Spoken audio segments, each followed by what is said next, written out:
Subject: ex-fiancée. Demanded an open marriage, saying it'd benefit me. I made her single. Hey, true story. I can't believe my ex-fiancée thought asking me for an open marriage would go over well.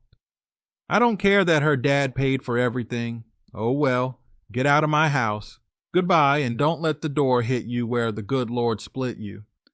I don't know what's wrong with people these days. And yes, when I say people, I mean both men and women. Everybody just betrays everyone. I've known men who betrayed women. They disgust me. I've known women who betrayed men. I cut them off too. Anytime a woman in my past showed me a red flag, I acted on it. I asked questions, made my judgment, and moved on. I don't take any crap. I'm not saying I'm perfect or some kind of tough guy, but you're not going to waste my time. My ex-fiancée, Beverly, was my longest relationship. She made it past all my boundaries and proved herself over time. I thought she'd be the woman worth marrying. Only one thing really bothered me about Beverly. She couldn't cook to save her life. I mean, she was a horrible cook. I've tried her food. It was the worst. You know that joke about white people putting raisins in potato salad? I always thought it was funny because I'd never seen it happen until Beverly did it. We went to a family barbecue once. Before we left the house, I didn't see any raisins in her potato salad, but when we got there, it was covered in them. Everyone laughed because they'd all heard that joke. Beverly's version made it a reality. She just couldn't cook. She followed recipes, but everything came out wrong. Her mom and dad are both great cooks, but Beverly just never picked it up. She told me she never had any interest in it. She didn't even have real plates. Everything was paper and plastic. She lived on takeout, but tried to eat clean, so she wasn't overweight or anything. Actually, she only ate once a day. OMAD before it was trendy. That didn't bother me enough to stop dating her. I come from a family of cooks, chefs, actually. My family owns a restaurant. Everyone in my family can cook, even the kids. I started cooking when I was 13, but Beverly? Nope, cooking was not her thing. Still, she had a lot of good qualities. She was smart, funny, beautiful, and wanted a family, just like I did. We dated exclusively for 2 years before I proposed. Our families met and got along great. I never suspected she'd cheat or even want to. We had full access to each other's phones. She never did girls' nights or trips. She seemed happy. But I started noticing something strange. She began reading certain books, stuff about gender and sexuality.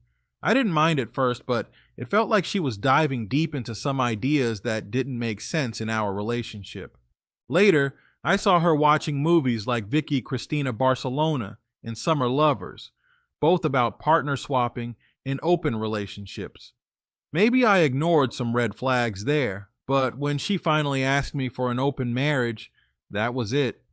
She said it was for me, that it would benefit me, that she wanted me to explore my sexuality and that monogamy was unnatural for men. I immediately told her to pack her things and leave. On her way out, she said, "You clearly don't know how to be a real man if you only want to be with one woman."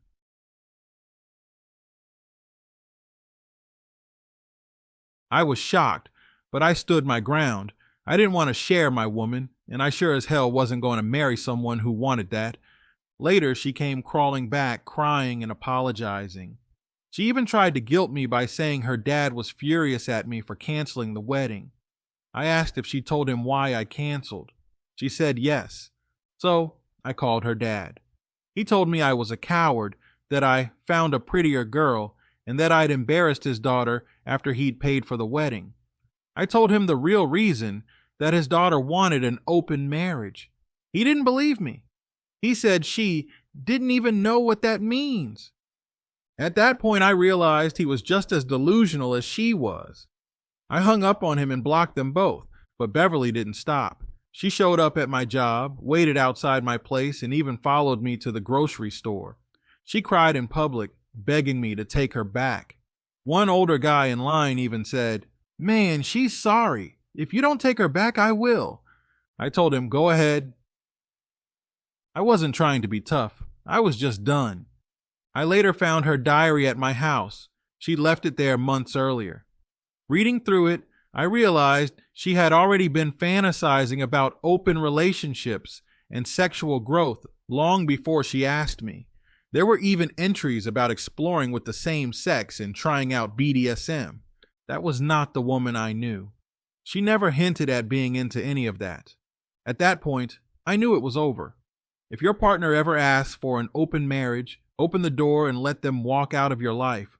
Watching your videos and reading the comments from other men reminded me that I wasn't crazy for walking away when I did.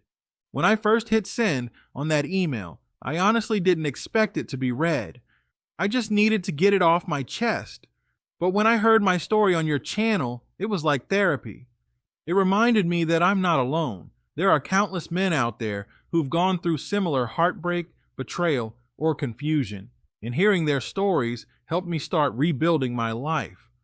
I'll be honest, after I kicked Beverly out and canceled the wedding, I wasn't in a good place. I was angry, confused, and a little ashamed. Not ashamed of standing my ground, but ashamed that I ignored the red flags. That I invested years into someone who ultimately didn't value loyalty the same way I did. I'd wake up in the middle of the night wondering if I'd overreacted. Was I too harsh? Was I too controlling, like her friend Bridget said?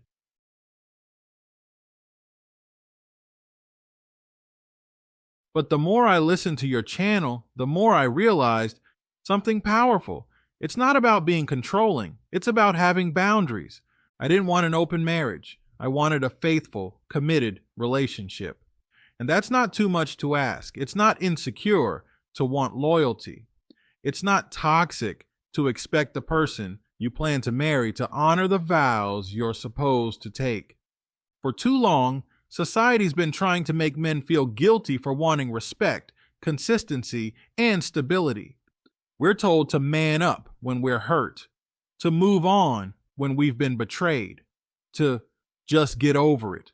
But the truth is, betrayal changes a man. It hardens him. It wakes him up to a world where the person he thought he could trust turns out to be someone completely different. After Beverly and I broke up, I went silent for months. I didn't date, didn't go out, didn't talk to anyone about it. I just worked, ate, slept, and thought. My coworkers noticed I was quieter. My mom even asked if I was depressed. I told her I wasn't, but deep down I was. You see, when you plan your future with someone, it's not just about love. It's about identity. You start to picture yourself as a husband, a father, a protector. You make decisions based on that version of yourself. And when that vision gets shattered, it's not just heartbreak, it's disorientation. You don't know who you are anymore. But what helped me find myself again, and I mean this sincerely, was hearing the stories on your channel.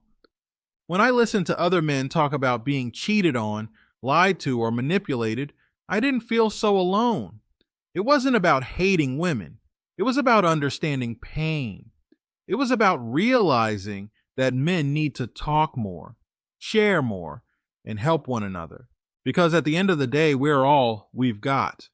Men don't get sympathy the way women do. When a woman's heart is broken, the world rallies around her. Friends take her out. People tell her she's strong, and society gives her a soft place to land. When a man's heart is broken, people tell him to stop whining and get over it. That's why channels like yours matter. It's a space where men can tell the truth without being mocked, judged, or silenced. After my story was posted, a few guys reached out to me privately.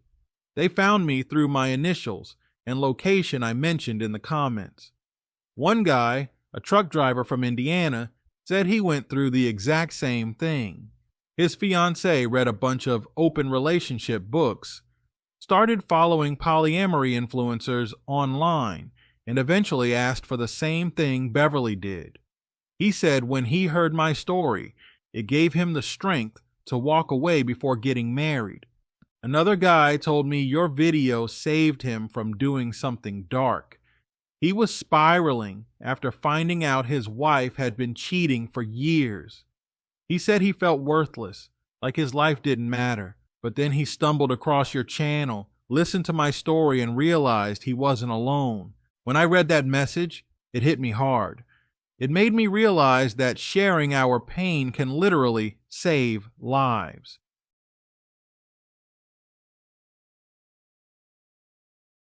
That's why I'm writing again, not to bash my ex, but to thank you and every man who shared his story. I've changed a lot since that breakup. I started going to therapy, something I used to think was pointless. But talking to a professional helped me unpack things I didn't even know I was holding on to. I learned that my zero tolerance attitude toward red flags came from my own past, from watching my mom get cheated on when I was a kid. My dad left when I was 12, and ever since then, I've had this subconscious rule: never let anyone make you feel powerless again. That rule kept me strong, but it also made me rigid. Therapy helped me find balance, to have boundaries without turning into stone. I also reconnected with old friends. For a long time, I isolated myself, but now I make time to hang out again. I started fishing with my cousin on weekends, joined a local gym, and picked up a new hobby: grilling. I've become the guy who throws weekend cookouts and invites neighbors over. It's funny. The man Beverly once called boring has become the most social version of himself. I even started volunteering at a local community center where older men mentor younger guys, mostly fatherless teens. Some of these kids remind me of myself at that age: lost, angry, confused. They've already seen too much betrayal for their age. I try to be someone they can talk to, because if I've learned anything, it's that silence kills men faster than heartbreak ever will. Sometimes after those sessions, I'll sit in my car and just think about how far I've come. There was a time I thought I'd never love again. I thought all women were selfish and all relationships were traps.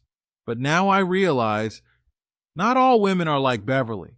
I've met a few genuinely good ones, and while I'm not dating seriously yet, I'm open to the idea that maybe one day I could again.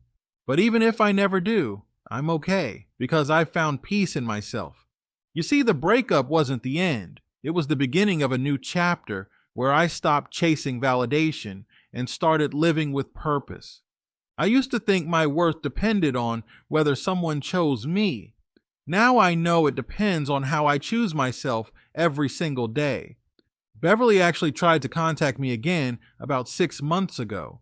She emailed me saying she's been doing a lot of self-reflecting and wanted to meet just to talk. She said she regretted everything, that her phase of exploring was a mistake. She even mentioned watching my story on your channel, said it made her cry.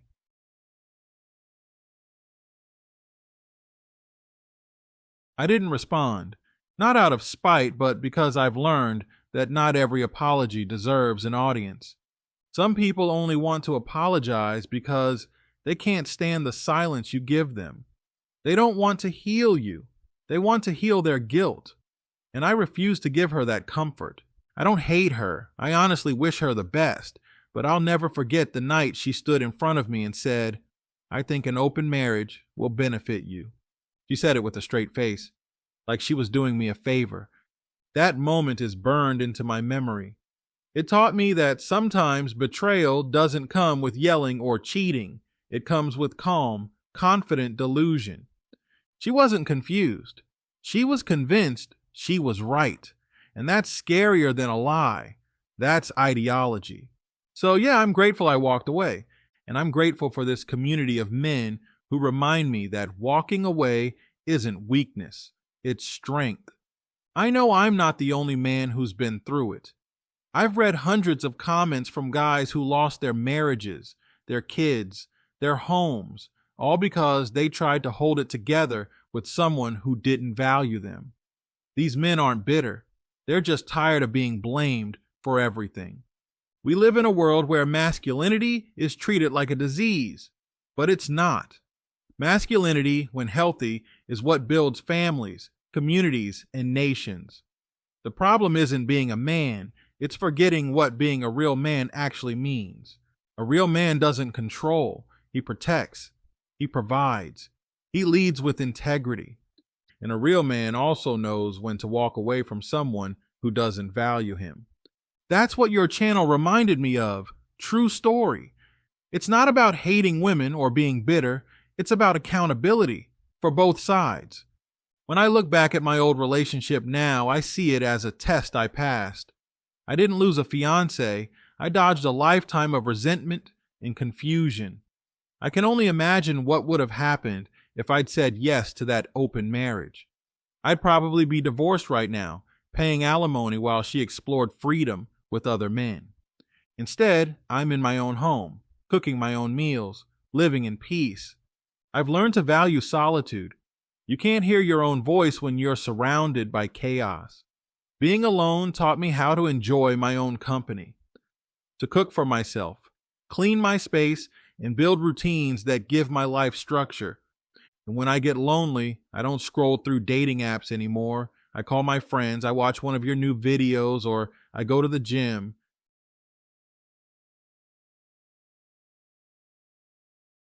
It's strange. When I was with Beverly, I used to feel lonely even while she was sitting next to me.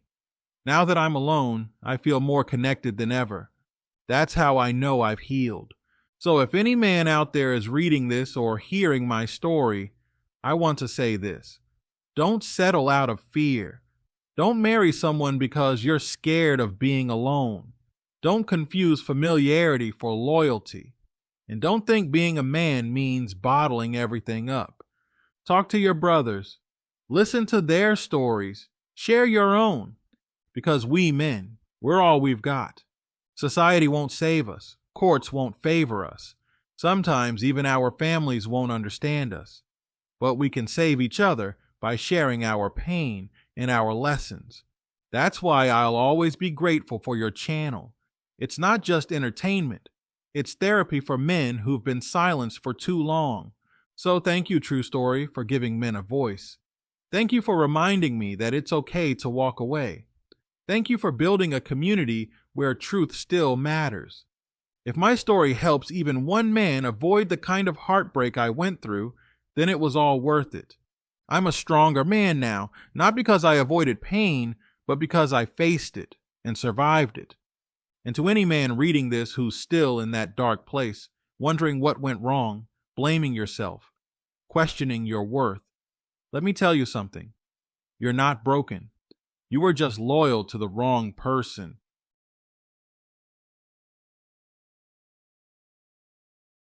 Pick yourself up. Get back to your purpose. Your peace is worth more than any relationship. That's the truth. Thanks again, True Story. Keep doing what you're doing. You're changing lives out here, mine included.